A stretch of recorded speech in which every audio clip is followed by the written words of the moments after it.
and large, people don't want someone immigrating and immediately relying on public benefits.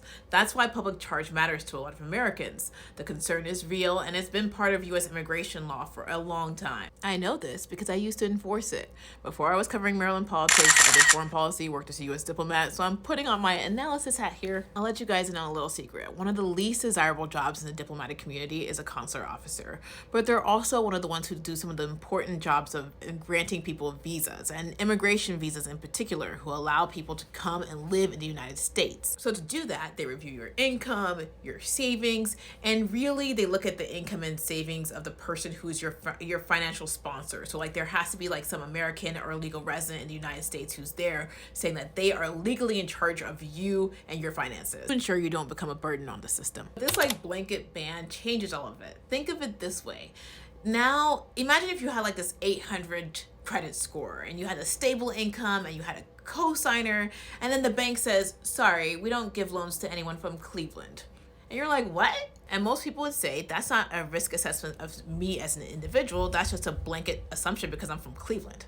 And I think that another thing that people miss a lot when we talk about immigration visas is that this is actually a service for Americans. What? You cannot get a immigration visa without a U.S. citizen or a legal resident sponsoring you, petitioning for you to come live with them. There are very few exceptions to this, like the extraordinary ability rule. So think of it this way. There's service members who fall in love overseas and they want to bring whoever they love here.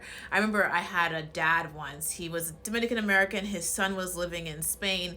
And I remember telling him, oh, your visa's approved. And this big guy just hunched over my window on the other side in tears. It's a big deal for a lot of people. And consular officers are taught to treat it that way, that this is a service for Americans and it's about bringing families back together. So right now, there's a temporary public charge pause that will affect visa applicants from about 75 countries. According to the Cato Institute, that could impact over 300,000 people. That means also 300,000 Americans waiting. This seems to be described as a temporary pause that may be lifted after review, but it's a real question about the frequency of blanketing entire nations based on the action of maybe one person, and Americans will really have to take that in. Something to really think about this MLK Day. Anyway, hit that follow button and share with your communities. I think it's super important. Bye.